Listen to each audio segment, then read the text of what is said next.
Pampa Debates. Oferecimento GBOX Previdência e Seguro de Pessoas. A proteção certa para a sua família.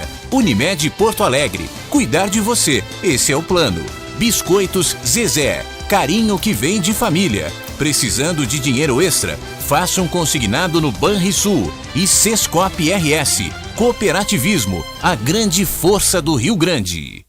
Estamos iniciando mais um Pampa Debates. Este Pampa Debates está sendo realizado, gravado em Não Me Toque, ainda na Expo Direto, na sede do Banco do Brasil. Aliás, encontrei aqui, na realidade, uma sala extraordinária, né? E até parece um cenário armado especialmente para o Pampa Debates. Mas aqui nesse cenário esteve o ministro da Agricultura, Blairo Maggi, acompanhado da senadora Ana Amélia Lemos, acompanhado de Jerônimo Gergen, Luiz Carlos Reis e mais 34 embaixadores, né? E foi realmente um momento muito importante para o Banco do Brasil, a assinatura de contratos, e nós vamos ter a oportunidade de falar sobre isso.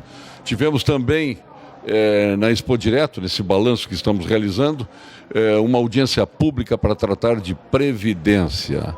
E quem comandou? A senadora Ana Amélia Lemos, que está ao meu lado. Prazer tê-la aqui, senadora. Obrigada, Paulo Sérgio. Obrigada a todos os companheiros, amigos do Banco do Brasil, na pessoa do nosso grande comandante lá em Brasília, o Tarcísio Hübner. Nosso vice-presidente. Vice-presidente. E do agronegócio, né? Por isso que manda, né? Em matéria de agro é com ele, tudo com ele. Tarcísio, prazer tê-lo aqui, de volta ao Rio Grande. Eu sei que quando chegasse aqui, eu tinha um aborrecimento, porque tu era muito ligado ao Pantanal, apaixonado pelas coisas do Pantanal, só cantava música sertaneja, pantaneira, daqui a pouco ele foi mudando e gauchizou, né? E tá aí esse cidadão que hoje tem uma rica cara de gaúcho, né? Adquirida aqui, mas por raízes familiares também, né, Tarcísio? Selbach. Obrigado, Paulo Sérgio. É um prazer novamente estar aqui conversando com você e com todos os telespectadores. Um prazer estar no lado da senadora Ana Amélia, essa senadora guerreira, que conduz com muita eficiência o seu trabalho no Senado. E também aos meus amigos aqui do Banco do Brasil, Marco Túlio, diretor, e o Edson. Dizer que é sempre uma alegria estar aqui no estado do Rio Grande do Sul. Eu tive a oportunidade de trabalhar aqui. Meus pais são daqui. Aqui próximo, como disse a senadora, Selbach. Então é muito bom, porque aqui tem muitos amigos. E essa história é adaptação. Em qualquer estado que você vai, você leva um pouco. Mas o que mais ficou realmente foi minha passagem, na minha vida, foi minha passagem no Rio Grande do Sul.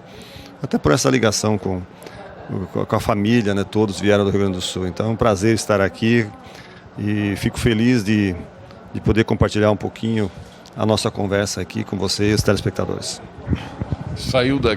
Chegou aqui cantando sertanejo, saiu daqui cantando música missioneira, né? Música gaúcha. Canto Alegretense tem que cantar também. Também, não, ele canta o Canto Alegretense. Hoje na vinda de Brasília, nós entoamos, eu e o ministro, a música do Teixeirinha. Mas quem quiser saber quem sou, olha para o céu azul e diga. Pode cantar. Não, essa voz não permite.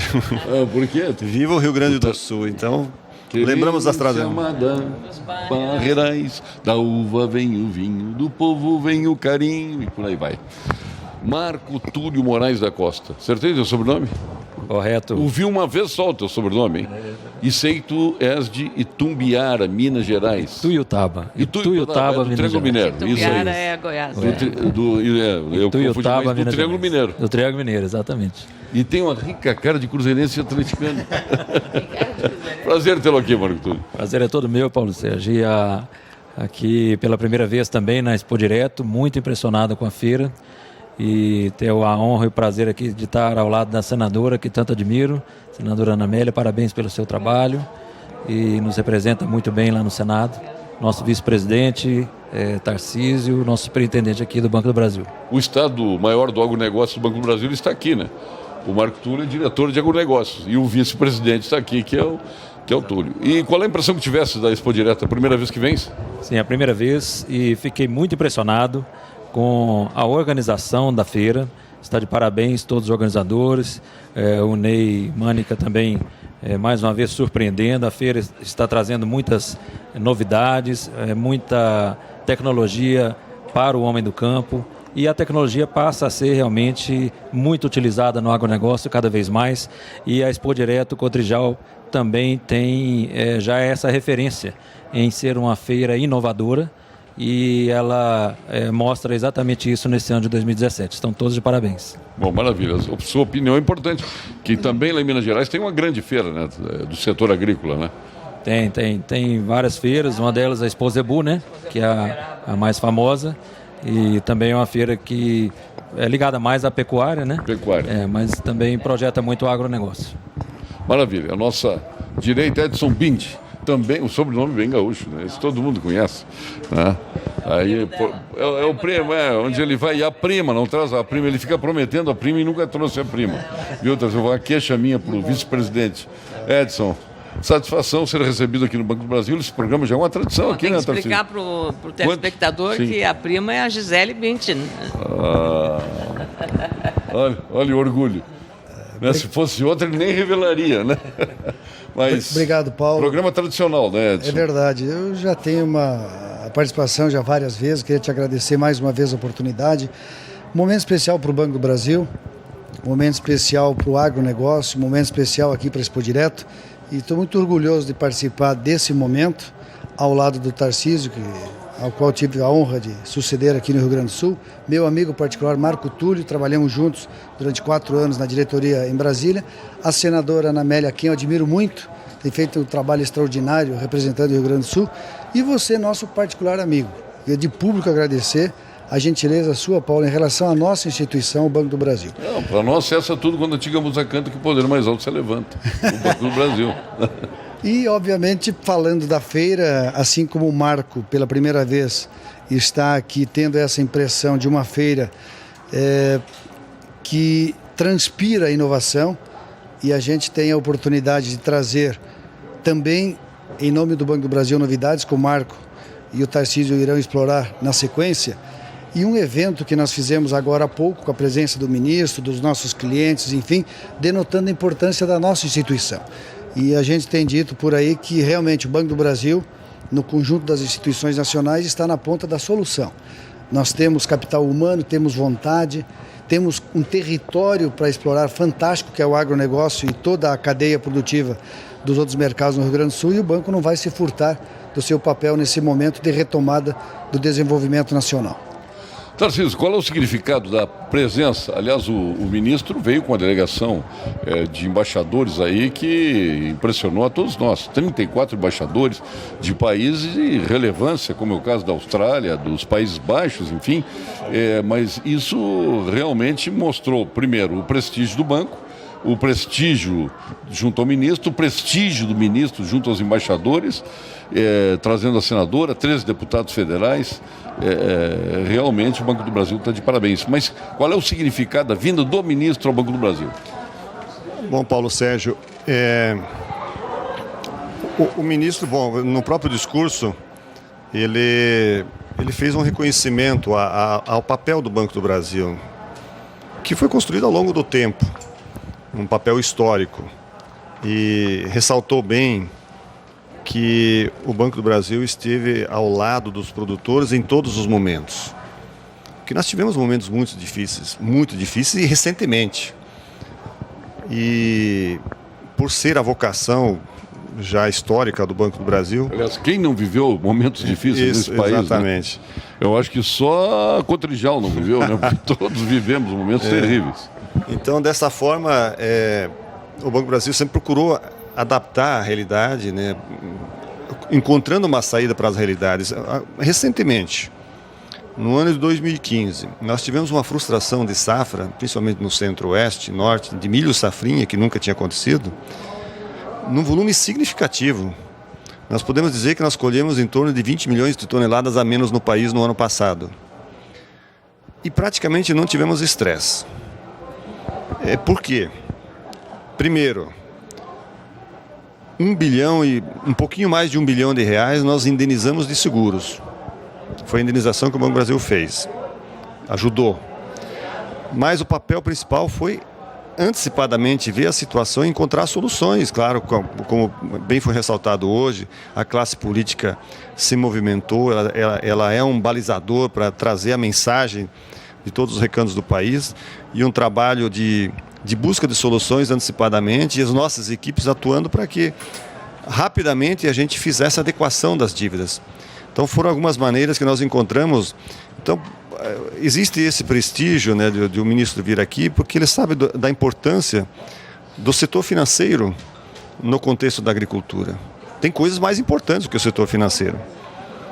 A tecnologia, a pesquisa, a própria competência do produtor são muito mais relevantes. Mas o crédito fez um papel importante para que o desenvolvimento no agronegócio acontecesse.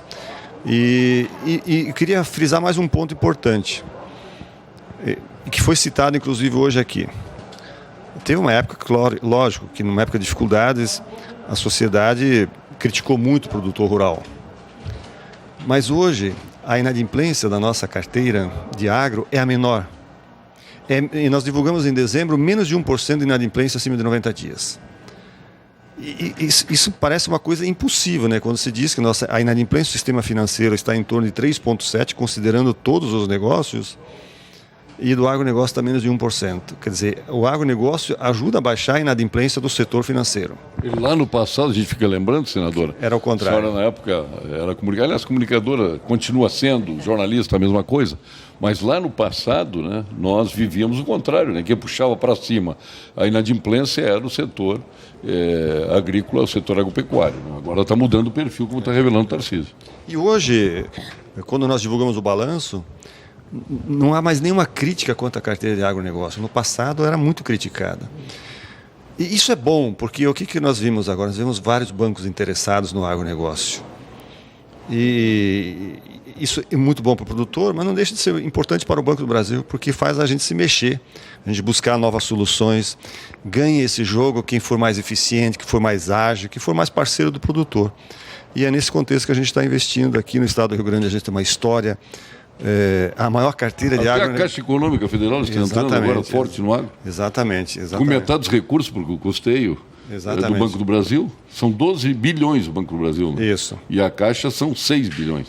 A Caixa anunciou uma disposição de utilizar 6 bilhões até o final do Plano Safra. Nós divulgamos aí os 12 bilhões especificamente para pré-custeio. Né? Só para pré-custeio. Só para pré-custeio. Porque nós desembolsamos... O total da Caixa Aí tem que olhar como é que está a carteira da Caixa. Que a Caixa é importante, porque ela entrou, é mais um balizador de mercado, mais uma oportunidade para o produtor. E nós, quando nós divulgamos 12 bilhões, inclusive com a presença do Michel Temer, porque a pauta do agronegócio passou é uma pauta extremamente importante para o país, não só para os produtores, mas também para o país.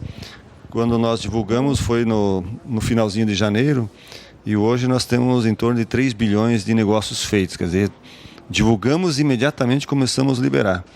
Assim como outras linhas que nós lançamos e que, quando nós lançamos, nós já estamos com a nossa tropa de choque na rua. Mas só aqui nesse podcast são 700 milhões? Pois é, que são de investimentos. Pois é, de investimentos. Então, mas no agro como um todo. Exatamente. O desembolso mensal no Banco do Brasil não pode baixar de 5 bilhões de reais todo mês de negócios do agro, né? Somando tudo. E incluindo aí, inclusive, a agricultura familiar, onde Rio Grande do Sul lidera, né, em volume de negócios na agricultura familiar. Realmente o modelo de agricultura familiar, a gente pode dizer que aqui é um referencial. Até não interessa o tamanho do crédito, o importante é que exista para todos. Né? E no Banco do Brasil não tem discriminação. Né? Tem crédito para todos, desde que atendidos os parâmetros da concessão de crédito, propriamente dito. Né? Isso é fundamental. Né? Então, nesse sentido, a gente pode dizer com muito orgulho, porque essa semana tive um debate na Fiesp, em São Paulo, com os empresários do setor, a presença de 2 ex-ministros, e onde ficou muito claro... Roberto Rodrigues, que foi um debatedor, o Maílson da Nobre, que fez uma palestra sobre o agronegócio e o sistema financeiro no agronegócio. O que nós vimos, lógico, há um domínio ainda muito grande do Banco do Brasil, mas ficou claro lá que vários bancos estão entrando. É uma curva de aprendizado, mas Isso faz com que nós vamos continuar investindo, porque o Banco do Brasil já tem 60% desse mercado. Não é demais? Não. Sendo bom negócio, né, para o Brasil, para o Banco do Brasil, nós vamos avançar. Então, nós temos um firme propósito de avançar muito mais no agronegócio com essas soluções que o Marco Túlio mostrou hoje aqui, que os clientes aqui começaram a experimentar, o custeio digital. Eu vou pedir até para o Marco Túlio falar um pouco mais sobre isso, porque ele e a equipe dele estão construindo. Mas o que é o custeio digital? É investir numa melhor experiência do nosso cliente produtor rural. E aí, Marco, complete então. Custeio digital, para mim é uma novidade. Não, realmente uma novidade para o Brasil inteiro. Estamos lançando aqui na Expo Direto Cotrijal, para o Rio Grande do Sul, todos os produtores do Rio Grande do Sul, Santa Catarina e Paraná, neste momento, passam a ter acesso, e até o final do mês, todos os produtores do Brasil inteiro terão acesso a esta nova modalidade de acesso ao custeio agrícola e também ao custeio pecuário no Banco do Brasil. Trata-se de uma forma de você contratar através do telefone celular ou de um tablet. Isso dá comodidade, de forma simples, interativa com o produtor rural, numa linguagem simples para ele entender, sem ter dificuldades de acesso. E com isso a gente espera fazer com que o crédito chegue ao produtor de forma mais rápida, ágil, com mais segurança e com simplicidade, né? Essa é a premissa do custeio digital. Então, através de, como nós vimos hoje, a nossa cliente fazendo, confirmando a safra, confirmando a área que ela vai plantar e a lavoura que ela vai cultivar e o vencimento da operação, automaticamente chega a informação para ela do quanto será aquele custeio, ela confirma no telefone e a operação está gerada no Banco do Brasil e, confirmada a operação, o crédito é feito na conta dela. Conheça a exclusiva linha de produtos Super N da Fertilizantes Piratini. O nitrogênio estabilizado Super N contém o inibidor de urease Agrotem. Tecnologia pioneira Agrotem é o inibidor de urease mais testado no Brasil e no mundo. No Brasil, instituições de pesquisas como a Embrapa, o IRGA e o Instituto Agronômico de Campinas, entre outras, já avaliaram e comprovaram a eficiência do produto da Piratini. Não deixe o seu nitrogênio ir embora. Escolha o Super N Piratini e mantenha mais nitrogênio em sua lavoura. Você estará fazendo mais pelo meio ambiente e pelo seu próprio bolso. Super N Piratini, pode confiar que é bom. Senadora Ana Amélia Lemos, nossa, eu posso me incluir também no mesmo rol, já passamos por todas as fases do Banco do Brasil. Desde a famosa piscina do Nestor Ioste, lembra? Na casa do presidente do banco, no lago, que era um J, e o pingo do J era piscina para criança. Algum arquiteto puxa-saco lá do Banco do Brasil resolveu homenagear o então presidente quando foi construída a casa. Eu estou falando isso só como curiosidade, né? Hoje ela pertence a um empresário do setor hospitalar e hoteleiro, lá na Península dos Ministros. E manteve o J? Manteve o J. Porque era mais caro manter, a barato deixar do que tirar, né? Mas foi uma polêmica fantástica na época. Exatamente. E até foi, me lembro da revista Realidade, né? Foram páginas e páginas sobre a piscina do presidente. Me permita apenas, Paulo Sérgio, que eu não perco, graças a Deus, o veso da repórter. Claro. Eu estava prestando muita atenção no que estava falando aqui o Tarcísio e o Marco Túlio e o Edson, certamente também. É o seguinte, eles falaram vários momentos, né, da relação banco-cliente no caso da agricultura. E esse número que ele deu, o percentual de menos de 1% da inadimplência comparado a uma média de 3%, eu como repórter que fui do setor agrícola, muito voltada a esse setor, eu fico muito feliz com isso. Você tira um pouco da crítica, porque outros setores que não conhecem essa atividade costumam dizer, mas lá estão chorando, para ver o desempenho que foi. O Banco do Brasil também passou a, digamos, interagir com este parceiro, que é o produtor rural, porque eu sou de uma época em que o presidente do Banco do Brasil, olhem só, dizia que nem maconha irrigada dava lucro e pagava o juro do banco. Esse era um presidente do Banco do Brasil. Um ministro da Agricultura, na minha época de jornalista, dizia o seguinte, olha, nem para se livrar da chuva você entra numa agência bancária. Quer dizer, então você vê como mudou isso estou falando dos anos 90, Como mudou, não pensem que eu sou muito velho, não, é porque eu comecei muito cedo. Nem muito, nem pouco. Nós somos jovens há mais tempo. Comecei muito cedo. Então, veja só, e hoje você tem um diálogo, né, com o setor financeiro, falando de igual para igual. Igual para igual, que é um cliente em busca de um produto que é necessário, que é o dinheiro, é um produto, né, que você compra e paga o juro por ele, para usar para fazer mais investimento. E o banco hoje está tão interage tanto que não só essa plataforma que foi criada agora, do contato digital, que é um grande avanço, mas é também eu ouvir, não sei se eu vou fazer uma inconfidência ou uma confidência, mas veja só, eu quero até para elogiar o Banco do Brasil, criando uma tecnologia para usar certos sistemas de informação que vão assegurar preventivamente à seguradora e, portanto, ao próprio produtor, uma redução do custo do seguro. Então, essas formas de operar com tecnologia em favor e benefício do agricultor é uma coisa extraordinária nos dias de hoje. E com o mundo globalizado, em que a informatização, em que a inovação tecnológica, um aplicativo muda as suas relações de pessoas, cliente, servidor, então o Banco do Brasil está de parabéns. Eu estou falando isso aqui assim, não como uma senadora, e para retribuir as referências tão estimulantes que eu recebo de um mineiro, de um meio gaúcho. Então, isso me diz o seguinte, que a instituição, que é uma instituição com ações na Bolsa de Valores, é uma instituição de capital aberto, fui acionista do Banco do Brasil, então ela está prestando um duplo serviço, como empresa mista, em que o controlador maior é a União, e que, ao mesmo tempo, é uma empresa que está se atualizando dia a dia, minuto a minuto, para oferecer ao agricultor o melhor serviço. Querem mais um comercial? Bom, além de agradecer, eu estava também prestando muita atenção no que o Tarcísio estava falando, o marco. Chama a atenção, e com a isenção que a gente busca ter em sendo funcionário do banco, a capacidade do banco não apenas se adaptar, porque se você se adaptar tardiamente, isso pode ser um risco muito grande. Mas a nossa organização está conseguindo inovar. Ou seja, e nós conversávamos com a senadora no almoço sobre as inovações disruptivas hoje que te tiram do mercado se você não tiver essa capacidade de leitura de cenário.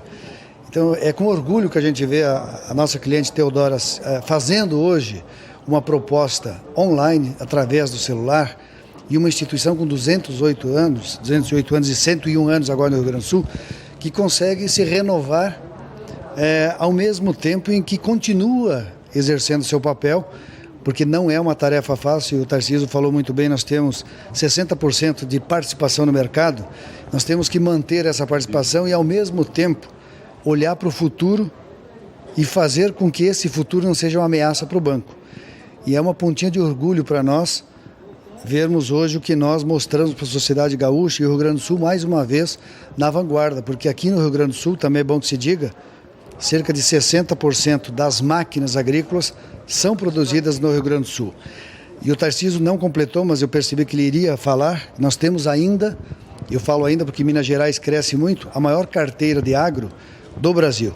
Então o Rio Grande do Sul, a nossa superintendência, tem uma responsabilidade muito grande nesse processo, senadora, de transformação também, enquanto a gente está trabalhando. Nós não paramos de trabalhar e estamos inovando numa velocidade muito grande. Não, e você está nas duas pontas, está na agricultura familiar. O Pronaf foi a primeira instituição a entrar inteiramente no Pronaf, que para o Rio Grande do Sul, como o Tarcísio lembrou, é o estado que eu diria padrão e modelo na operação de agricultura familiar, microcrédito quase, né? Porque é um crédito pequeno, pequena propriedade e tendo um resultado de crescimento de agroindústria, de diversificação da produção agropecuária. Então, também nesse sistema, eu acho que houve um avanço extraordinário. Mas eu só quero fazer uma referência, Paulo Sérgio, e quero pedir ao Edson que fale no nome de 2 livros que ele acabou de ler, que são muito importantes para você ver as revoluções que estão acontecendo.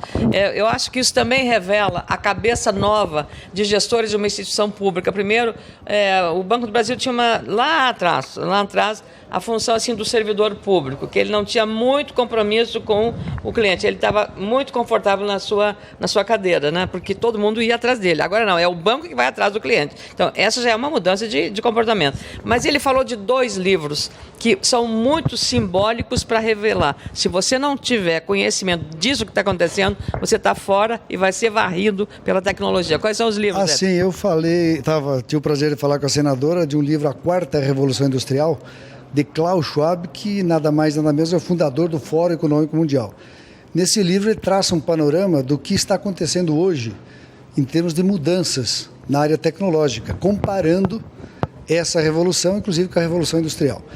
E um livro um pouco mais complexo, chama Organizações Exponenciais, trata também desse tema da chamada economia disruptiva, ou seja, se você não tiver essa atenção, por exemplo, que o Banco do Brasil está tendo, você pode ser, de repente, substituído por uma tecnologia tão inovadora que você não conseguiu capturar através desse sensoriamento permanente que o banco faz. É o caso que está acontecendo hoje com o Uber e com o Airbnb, né?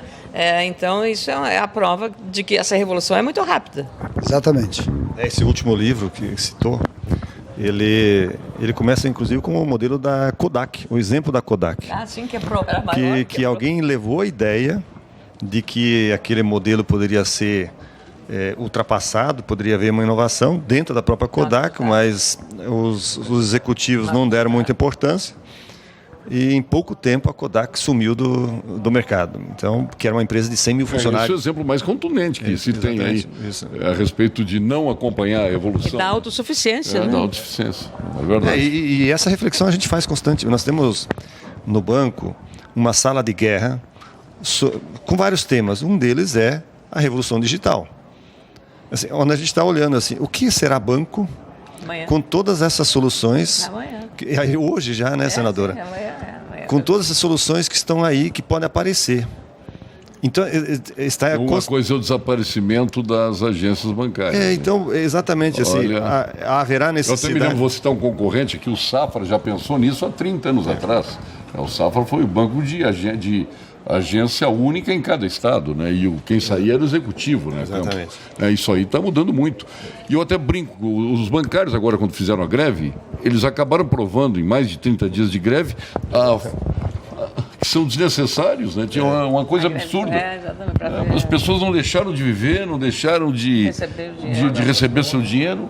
Né? Então tem que ter muito cuidado com isso. Acho que o próprio profissional ele tem que cuidar quando o sindicato toma uma atitude como essa. O sindicato precisa entender. Agora aqui no Pampa Debate chegou o momento do engenheiro. Momento do engenheiro. Oferecimento Senge, Sindicato dos Engenheiros. Nosso maior projeto é você.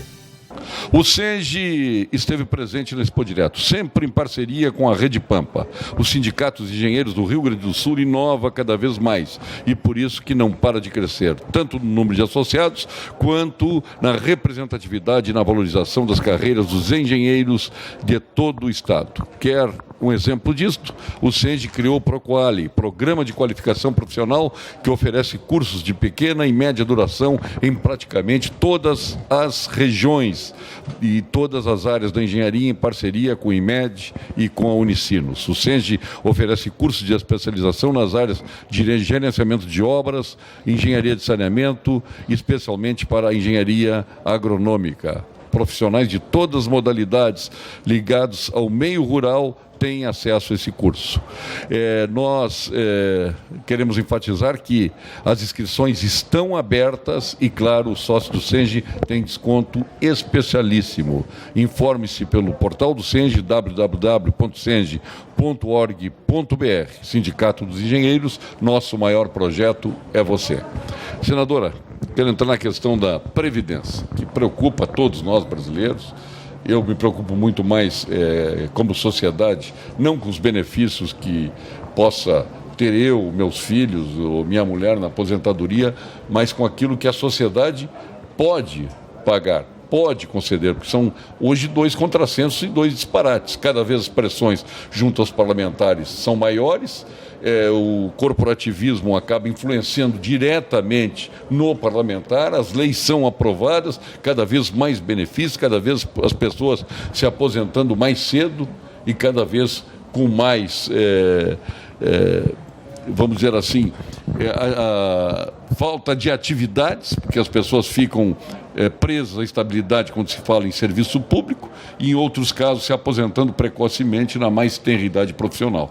Então, essa equação, como é que se faz numa reforma previdenciária, já que a senhora é uma parlamentar, é senadora da República e está entre dois fogos? A necessidade da sociedade, como um todo, que paga a conta, e a pressão especialmente de setores corporativistas. Como é que se equaciona isso, senadora? A senhora que promoveu na sexta-feira uma audiência pública em Não Me Toque no Expo Direto. O maior evento que houve, né, foi de mobilização dos trabalhadores na agricultura familiar.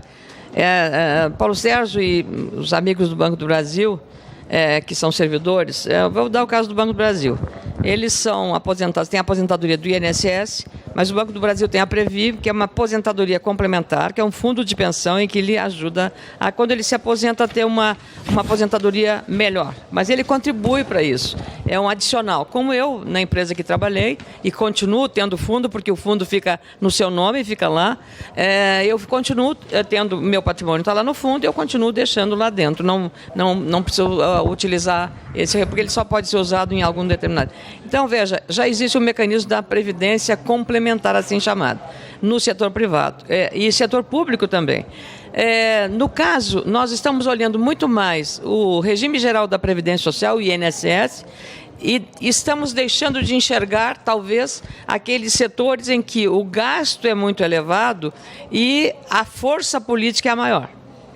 O que eu quero dizer com isso? Que, por exemplo, veja, o Rio Grande do Sul é o segundo estado, o Rio Grande do Sul, que está nessa pipineira financeira, é o segundo estado que tem o maior gasto com aposentadorias para ex-governadores.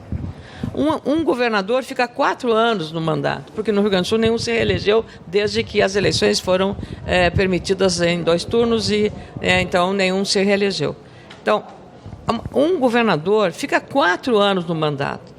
Eu penso que não seja justo que ele receba uma aposentadoria equivalente àquele salário que ele recebia na ativa.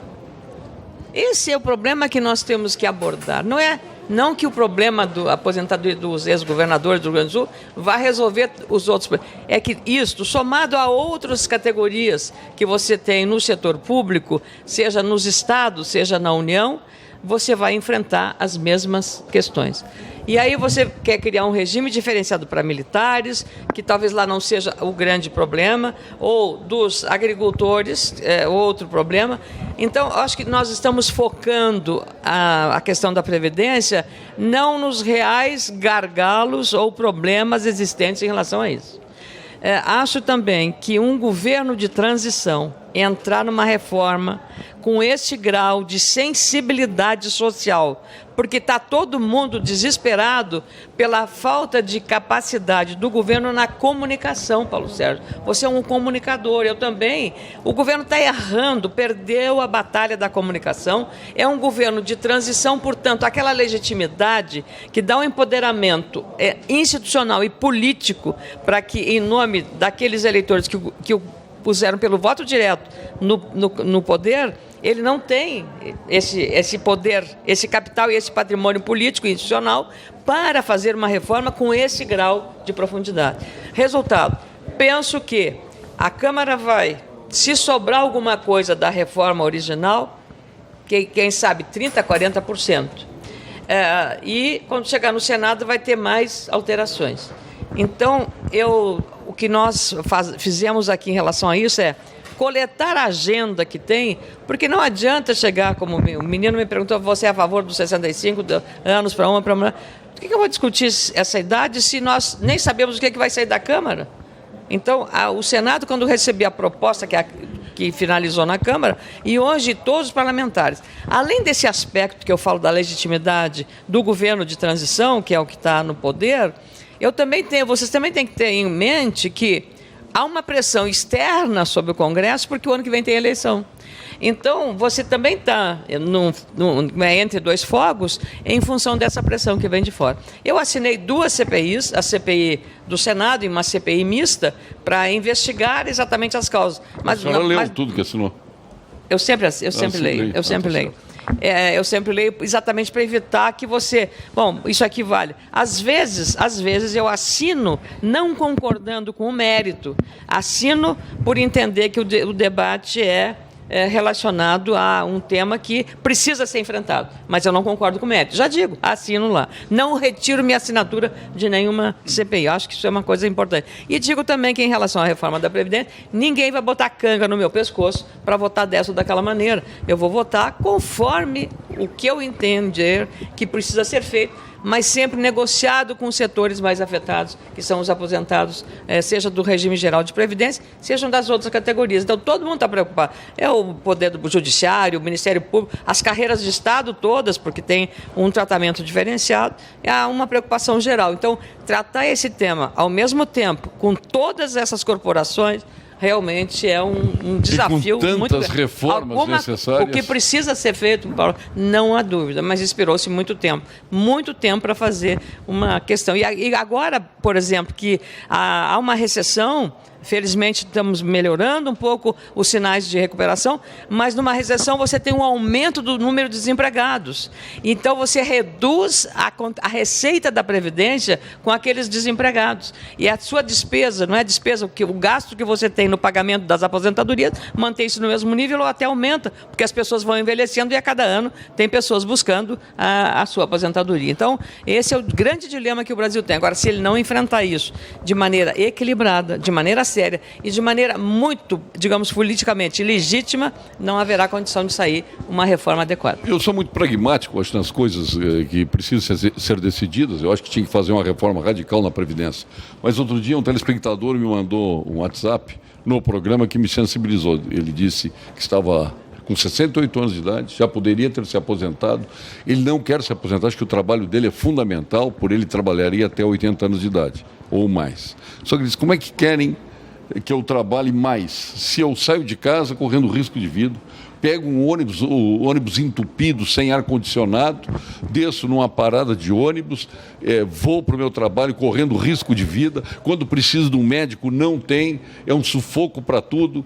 Como é que eu vou resistir trabalhando até os 80 anos de idade? Foi a expressão que ele usou. Isso realmente sensibiliza e até emociona. Não há como não sensibilizar. Agora, há um uso político também nesse processo agora, que é o seguinte, Paulo Sérgio e meus amigos que estão aqui nessa bancada desse programa especial.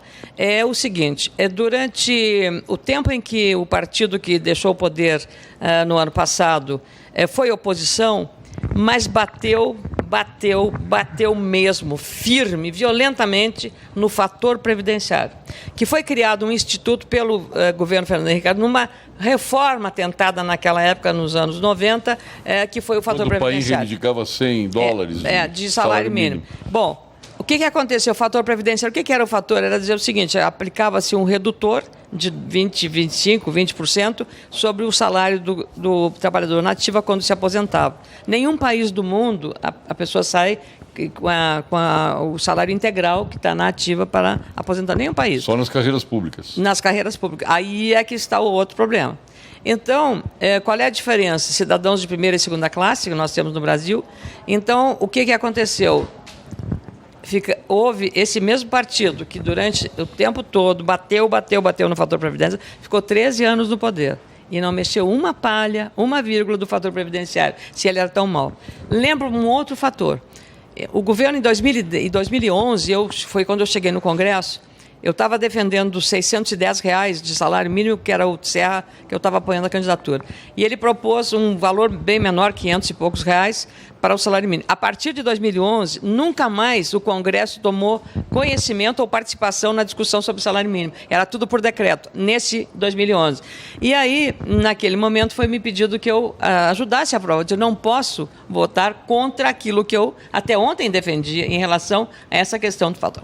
Como a diferença entre o reajuste do salário, quem está na ativa, para o salário mínimo, é um reajuste, digamos, 10, e para quem está na inatividade, aposentado, é 6, ou 5, ou 8, que seja, ao longo do tempo, quem recebe hoje o equivalente a 5 salários mínimos, Ao longo do tempo, por conta dessa defasagem, dessa diferença entre um e outro reajuste, vai estar recebendo o equivalente a um salário mínimo. Hoje, no regime geral da Previdência Social, eu diria que 70% ou 80% dos aposentados do INSS recebem o equivalente a 1 ou a 2 salários mínimos, mas contribuíram alguns deles para ter uma aposentadoria de 10 ou de 5 salários mínimos. E estão recebendo hoje 1 ou 2. Mas esse foi o fator que levou a essa situação. A Unicred tem as melhores soluções para deixar você tranquilo e não seria diferente nesta hora, na hora do imposto de renda.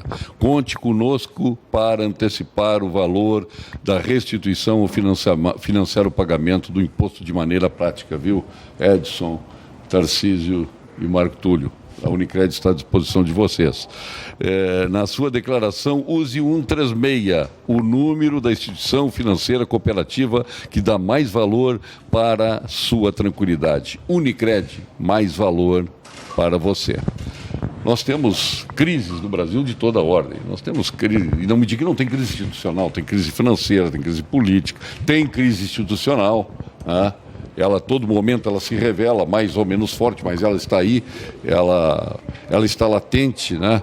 E nós temos uma crise psicológica também. Mas o que nos faz pensar numa luz no fundo do túnel, numa mudança, em criar um novo Brasil, o que vocês acham a partir da solução da crise financeira que nós vivemos, da crise política? Onde está a tábua de salvação? Está na pessoa que vai concorrer à presidência da República, que será a solução para o país? Uma pessoa que possa ter comando, possa ser respeitada, ou num parlamento mais forte, e em que o eleitor possa votar nas melhores figuras, naquelas que possam trazer mais soluções e que não pense só no sindicalismo, só na religião que as pessoas têm? Será que a gente pode mudar? E qual é o caminho para mudar? Tarcísio. Bom, o setor agropecuário, ponto de lança dessas mudanças? Perfeito. Sem dúvida, percebemos agora, e todas as notícias são nessa direção, os dados econômicos são nessa direção. O setor agropecuário ele tem um papel importante aí para a retomada do crescimento. Porque temos uma safra cheia, o mundo precisa de alimentos. Notadamente, o Brasil será uma fonte muito valiosa para fornecer alimentos para o mundo, que vai precisar de mais alimentos. A população do mundo está crescendo. Alguns países que não consumiam produtos brasileiros passaram a consumir. Temos alguns países que têm alto índice de crescimento do PIB, então isso reverte em mais necessidade de alimentos, de proteína animal, e o Brasil será um grande fornecedor. Olha o link que está fazendo. O setor, o agro, como diria o Antônio Sartori, com as exportações. Agroexportações, é essa a linha? Não, essa é uma das fontes para retomar um dos eixos para retomar o crescimento. Agora, é importante que seria muito importante se todos conhecessem as realidades. Quando a gente fala em previdência, é difícil num país com essas dimensões, com essas diversidades, mas seria muito importante que todos conhecessem a real situação. Que realmente a gente precisa fazer alguma coisa, o Brasil precisa fazer algo. E por isso que a gente enxerga essa bastante sintonia agora na classe política em olhar para a reforma, porque do ponto de vista de eleitor pode não ser uma coisa interessante, mas você tem que pensar no futuro desse país. E é isso que a classe política está olhando hoje. Eu preciso olhar. Olhar não basta. Isso, eu preciso olhar. Exatamente. Mas o negócio do estudo, nós estamos estudando. Virou um país de estudantes, todo mundo estuda tudo e não decide nada. Mas, Paulo Sérgio, está claro que pelo menos o assunto está na mesa. Porque ele sempre foi tratado, foi falado e nunca era posto na mesa. Hoje ele está na mesa. Está na mesa, está andando, inclusive. Sabe quem que eu lembro o sentimento? Que vai se mexer justamente onde não poderia. É só no pobre, aquela pequena aposentadoria. Porque os grandes salários, o Brasil de pessoas diferentes, né? Tem pessoas diferenciadas que são servidores públicos e tem o trabalhador normal. Vai mexer só no trabalhador normal. Sabe? Esse é o meu sentimento. Acredito que haja uma consciência. Que as pessoas, por exemplo, aposentar não sabe a força que tem.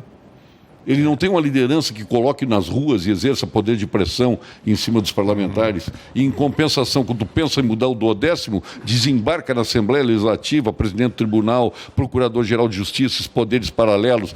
Vai lá o presidente do Tribunal de Contas, vai lá a Advocacia, a Defensoria Pública, vai lá a Procuradoria, todo mundo vai lá fazer pressão e eles cedem. Bom, eu volto a repetir, nós precisamos fazer alguma coisa.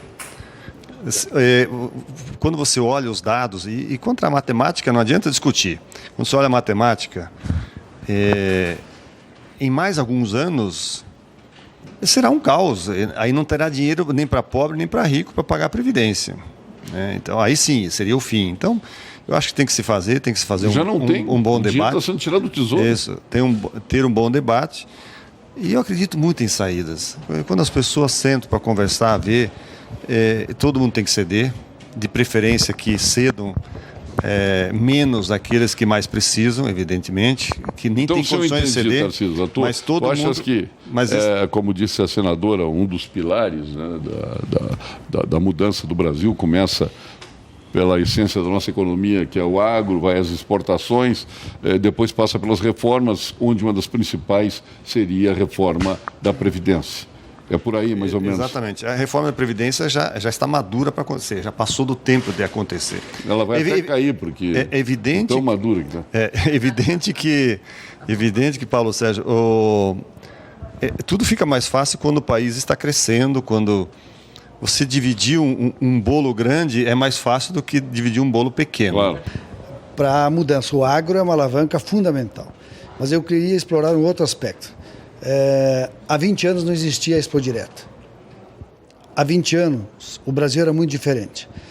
E um olhar otimista, eu acho que nos ajuda a acreditar que nós vamos sair dessa crise. Aliás, a crise serve para trazer à luz problemas e enfrentá-los. Eu acho que o Brasil está enfrentando problemas gravíssimos de toda a ordem, mas eu estou otimista em relação à geração dessas soluções. Mas tem um fato que é essa contemporaneidade, nós estamos dentro de um processo muito grande de mudança e talvez a gente não perceba, mas o Brasil, se você olhar historicamente, nós crescemos nos últimos 100 anos mais do que a grande maioria dos países do mundo. Crescemos quando você faz um recorte os índices de miséria do Brasil cresceram violentamente. Também, mas o Brasil, o PIB do Brasil, a riqueza do Brasil, o Brasil é outro país também. Então há que se ter um olhar positivo sobre o futuro. Eu acho importante, sem esquecer as mazelas atuais, olhar para frente. Um aspecto que eu vou destacar dentro de uma complexidade muito grande, eu acho que as nossas instituições estão amadurecendo, estão sendo fortalecidas e eu quero resgatar uma pequena fala, um excerto de uma fala da senadora hoje nesse espaço. Dizia a senadora que há um perigo muito grande de você jogar na mesma vala comum a classe política. Porque nós precisamos da política e sem a política não há saída. E uma coisa que me chamou muita atenção que a senadora Ana Amélia falou, é que a partir do momento que você descredibiliza uma categoria toda, como é a classe política, você inibe justamente a atração de bons talentos, de pessoas com boa intenção para mudar o Brasil. Nós temos que fazer um trabalho para as pessoas votar consciosamente. Tem que votar nas pessoas certas. Nós não podemos mais eleger, aí diz, não, os parlamentares representam a sociedade, parcelas da sociedade, só que tem parcelas que é muito dura e muito drástica, porque no somatório elas representam essa demonização da política. Aí se somam, né, para demonizar a própria política, demonizar a própria função pública. Esse é o problema. Eu só queria deixar registrado que eu tenho um olhar, sem ser ufanista, otimista em relação ao Brasil. E, obviamente, talvez por trabalhar numa instituição que tem mais de 200 anos e que ajudou nesse longo processo o nosso país a se transformar. E o que o ministro Blairo hoje trouxe aqui da transformação em 40 anos do agronegócio brasileiro, eu acho que nos dá motivos para acreditar que o Brasil vai sair fortalecido desse processo. Agora vamos Ouvimos aqui os banqueiros, ouviram a opinião do engenheiro desempregado, agora veja só, da comunicadora e da política. Paulo Sérgio, quem chega como os embaixadores, porque eu convivo com a diplomacia, eu sou da Comissão de Relações Exteriores, e eu vim conversando com todos eles. Eles estão assim, a embaixadora da Nova Zelândia, eles quando chegaram aqui, eles assim, mas que crise? Que crise, né? Você olha isso aqui, então você tem o Brasil real, que é este é o Brasil real, e tem uma crise política que é intangível, tá? E ninguém deixa aqui de trabalhar, de produzir, de colher, de vender, de comprar máquina, de fazer operação digital do banco, não deixa. A gente tá botando uma crise que ela cria no inconsciente da gente uma preocupação que eu acho que ela é prejudicial. Eu concordo com o Edson, assim, não é que você seja avestruz nisso. Você tem que estar com o pé no chão e dizer assim, para aí, vamos separar. Aquilo que está lá em Brasília, a Operação Lava Jato, tudo isso tem que acontecer. Nós temos que passar por uma depuração séria, grave e responsável, equilibrada. Não é fazer espetacularização disso, não. É limpar mesmo. Limpar, a limpeza, fazer uma faxina. A economia está caminhando. Os mesmos problemas que nós tivemos aqui tem lá fora e nós estamos enfrentando. Tenho dificuldades, algumas coisas do governo atual, dificuldade de, acho que não se comunica direito, acho que ele está errando em algumas coisas, acertando em outras. A PEC 55 de fazer um limite para gastos é importante, uma trava na gastança, como foi a lei de responsabilidade fiscal, entende, Paulo Sérgio? E nós estamos vivendo, então, uma coisa que é o real, que está todo dia no noticiário, Jornal Nacional, crise, e você chega aqui e leva um susto. Leva um susto. Essa feira é maior do que do ano passado, que é maior de todos os tempos. Como é que explica essa crise? Claro, dificuldade. Para aí, de novo, reafirmar a relevância deste setor, que também é demonizado por alguns setores ideologicamente equivocados. Todos podem conviver. O sol nasceu para todos. A agricultura familiar precisa existir como forma de disseminação de tecnologia, de distribuição social. Precisa a agricultura cooperativada, que o Rio Grande do Sul é importante. Precisa aquela agricultura que Blairo Maggi falava dos milhares de hectares plantados. Precisa. E lá ele faz a produção de soja não modificada geneticamente, soja convencional. O comprador paga mais. Este é o Brasil, que usa 7% do território para produzir 215 milhões de toneladas de grãos. Qual é o país que tem esse potencial? Por isso que o Banco do Brasil é o termômetro mais fiel da realidade. Então, tudo que eles estão falando não é otimismo, é que eles sentem. E aí a história, de novo, que eu dizia quando era repórter e repito hoje. Quando o campo vai bem, a cidade vai muito bem. Porque o dinheiro do campo vai para comprar geladeira, vai para comprar o automóvel, vai para comprar a televisão nova, vai para comprar um novo celular. É assim, o filho volta para a escola, vai no dentista, pagar o dentista, porque quando há crise mesmo, aí muda tudo. E há uma transferência de renda do setor financeiro para o setor produtivo? Existe. Mas há uma transferência da renda daqui do campo, da terra, que vai para a cidade. A economia é assim, é dinâmica e nós temos que entendê-la dessa forma. Então, apesar da crise política lá, viu, Paulo Sérgio, eu estou lá dentro tem horas que sinceramente, me dá um desgosto. Eu tenho vontade de sair, eu não preciso estar aqui dentro. Eu estou aposentada, tenho aposentadoria, me aposentei, meu marido deixou um patrimônio que eu posso viver, não tenho ambição, né, em relação à questão financeira, vivo minha vidinha lá, moro na minha casa, não cobro auxílio moradia, como alguns dizem que fazem. Eu estou lá, podia sair, viajar, que eu gosto muito. Porque demonizar e dizer que todos são farinhas do mesmo saco, é todo mundo corrupto, te dá uma injustiça. É mesmo aquilo que dizer que tudo que é produtor é caloteiro, que tudo que é médico é caloteiro, que tudo que é jornalista também é sem caráter, né? É tudo isso, que mente, que não sei o que. Mas, senadora, então, o Brasil é o país das contradições. Se chegar um estrangeiro e a Porto Alegre na casa, vamos pegar do industrial lá, do Jorge Gerdau. Pô, que maravilha, espetacular e tal. Lá atravessa aí a ponte do Guaíba, vai na ilha ali dos marinheiros, vai na casa do Joelcio. Se você for a Nova York, se você Brasil das se você for a Nova York, você vai, mas você não conhece, tantas como aqui. mas você vai enxergar homeless, gente de cartazinho, eu não tenho casa. E agora com essa questão migratória na Europa, olha o que está acontecendo na Europa, olha o que está acontecendo, que acontece nos Estados Unidos. Nós não podemos ficar, grande. Nós não podemos imaginar. Nós vamos ter que caminhar sempre, adiantar sempre. É um país que está pecando enormemente numa área que é fundamental. Eu voltei de Israel agora, recentemente, é a educação. A nossa educação está, eu diria assim, agora deu uma engrenada, que eu espero que essa reforma dê algum resultado. Ensino médio? É porque não é possível, Paulo Sérgio. Hoje, cada ano, o Enem, as notas são cada dia piores. Você pede para um jovem do ensino de uma escola pública para fazer uma redação, você se apavora com os erros de português. Erros de português, né, que é a forma de você se comunicar. Então, se você não melhorar padrões de educação, padrões de referência, em Israel, se um aluno tiver um ato de indisciplina medianamente grave, o pai é chamado, sabe quem? Um juiz de direito para fazer um julgamento na escola. Eu não quero isto. Mas para você ver, agora ali também... A salvação está na educação. Há 40 anos. Passaram 40 anos, a salvação está na educação. Vai levar 30 anos, mas tem que começar. Aí daqui a 30 anos a gente vai estar dizendo a mesma coisa. Esse é o problema. Não onde é que está a ação, a atitude? Coisa é o que a gente vê e a outra coisa é a ação que se toma. Nós temos que passar por isso, Paulo Sérgio. Nós temos que passar por uma ideologia que governou o país 13 anos, que inverteu muitos valores, que mudou, tudo é possível. Não é tudo possível. Você não pode confundir autoridade com autoritarismo. Você não pode confundir disciplina com repressão. Você tem que ter um determinado ordenamento, tá? Para que você possa trabalhar com segurança, para que as pessoas em casa possam ter a tranquilidade de ir para casa e voltar para casa sem ser assaltada. Nós perdemos qualquer noção de disciplina. Aqui no campo agora, nós perdemos. O país não perdeu qualquer noção de disciplina. Mas, olha, hoje é um risco ser professor. Não é só você o risco, é um risco você andar na rua porque um sujeito vem correndo de carro, te atropela e te mata e não há consequência, Paulo Sérgio. Essas coisas, por isso que a educação na raiz de uma atitude de mudança de atitude nosso comportamento. Sabe o que eu estou dizendo, Paulo Sérgio?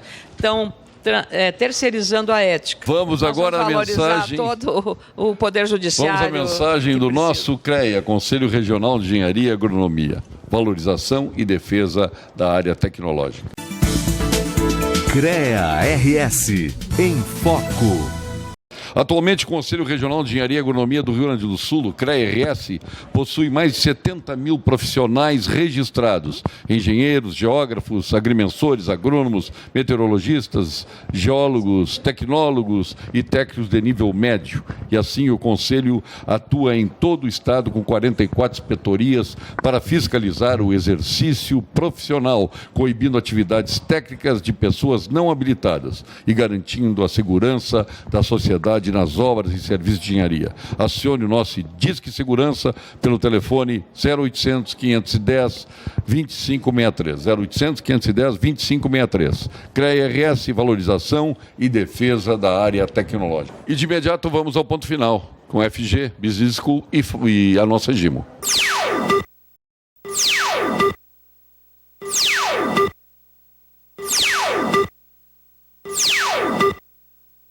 Ponto final. Oferecimento Produtos Gimo, qualidade comprovada. Vamos começar o ponto final com o Dr. Edson Bintti, superintendente regional do Banco do Brasil. Obrigado, Paulo. Obrigado pela oportunidade. Eu queria deixar uma mensagem de agradecimento. Nós estamos vivendo no Banco do Brasil o ano do atendimento e a gente sabe como é importante contar com a confiança dos nossos clientes. Aliás, é o que mais importa para o Banco do Brasil, que o mantém forte. E nós aqui na Expo Inter, em 3 dias, na Expo Direto, melhor dizendo, conseguimos gerar 540 milhões de reais em propostas, 1.200 contratos serão assinados graças a essa confiança da classe produtora na nossa organização. Então esse é o meu recado final de otimismo. Eu acho que o Banco do Brasil vai, sim, atingir o nosso objetivo de 700 milhões de reais. Nós chegamos à feira com esse propósito, com 30 pessoas trabalhando para fazer essa entrega, e o que ela é bom para o Brasil, bom para o Estado e bom para o nosso país. Diretor Marcos Túlio, seu ponto final. Paulo, eu quero mais uma vez agradecer a oportunidade também de participar do seu programa, juntamente com a senadora Ana Amélia, os nossos colegas. Dizer que o Banco do Brasil se sente orgulhoso pelo trabalho que faz junto ao produtor rural. O produtor rural enxerga o Banco do Brasil como a casa dele, isso para nós é um privilégio, porque acreditamos muito nesse segmento, muito nesse setor. Aqui, a Expo Direto também eu quero fazer um reconhecimento e um agradecimento, não só pela receptividade, mas também pelo nível de organização e de tecnificação dessa feira. Muito bonita a feira, estão todos de parabéns e contem com o Banco do Brasil. O Banco do Brasil é o Banco do Produtor Rural e a cada feira queremos apresentar uma comodidade maior, uma forma mais ágil e segura de atender os nossos clientes, e o custeio digital é o que nós estamos lançando agora e outras novidades virão justamente para fazer com que o produtor se sinta cada vez mais próximo e melhor atendido no Banco do Brasil. Muito obrigado. E é bom ouvir isso do mineiro, que vem a primeira vez Expo Direto e já tem esta ideia e realmente esse conceito de Expo Direto que muito nos orgulha. Meu vice-presidente, Tarcísio Zibner, seu ponto final. Paulo Sérgio, obrigado pela oportunidade e pelas provocações também. Você sempre coloca uma pimenta a mais no tempero, né, justamente para gerar o debate. Irritado no Edson, viu? Para gerar o bom debate. E também está ao lado da senadora, que tem uma história muito bonita, e dos dois lados, no jornalismo, na atividade e agora na política. E também eu queria reafirmar exatamente isso. Eu acho que melhorar esse país é uma missão de todos nós.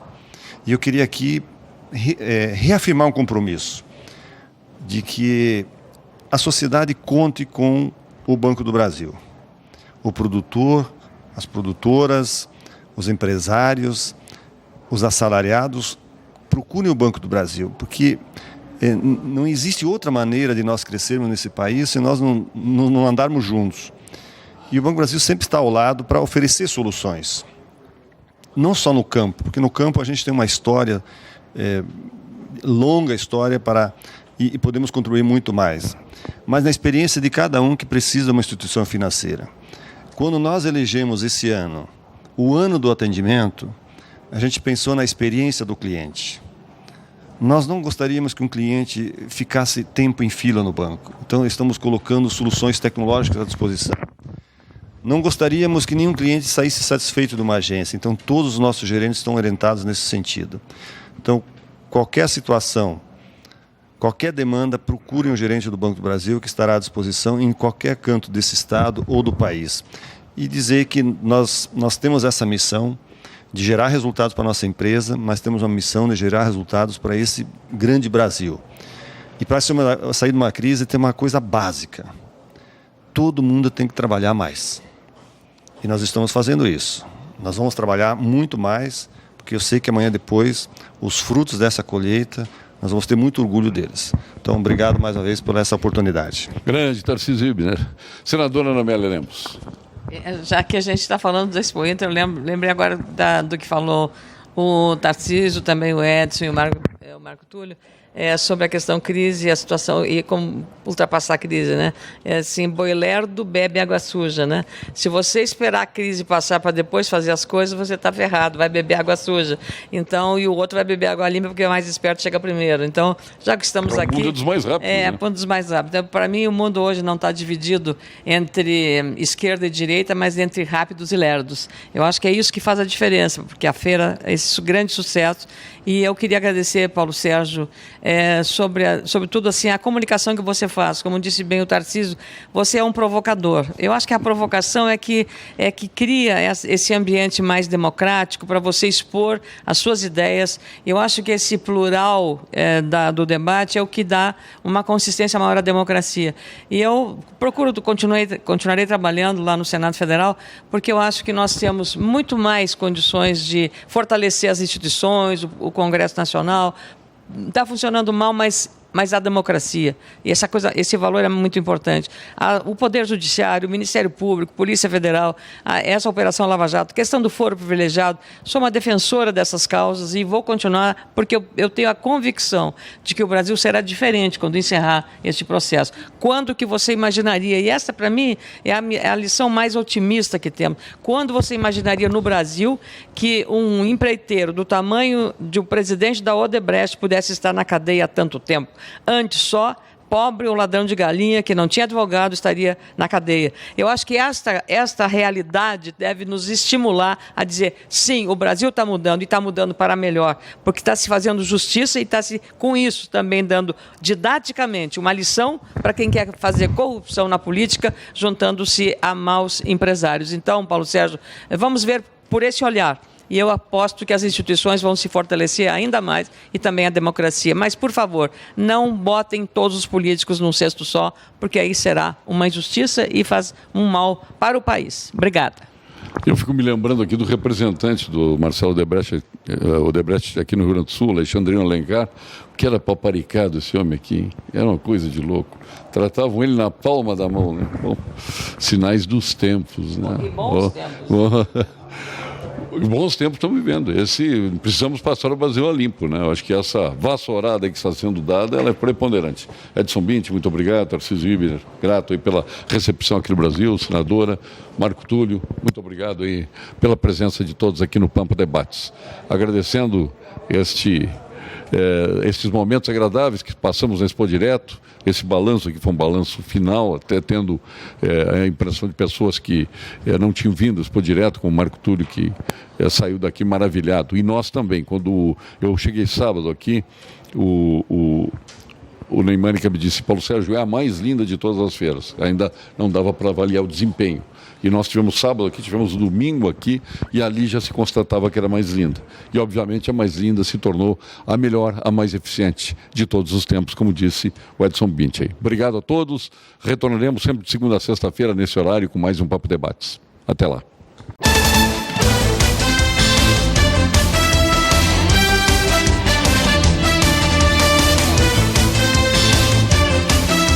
Pampa Debates. Oferecimento GBOX Previdência e Seguro de Pessoas. A proteção certa para a sua família. Unimed Porto Alegre. Cuidar de você. Esse é o plano. Biscoitos Zezé. Carinho que vem de família. Precisando de dinheiro extra? Faça um consignado no Banrisul. E Sescop RS. Cooperativismo. A grande força do Rio Grande.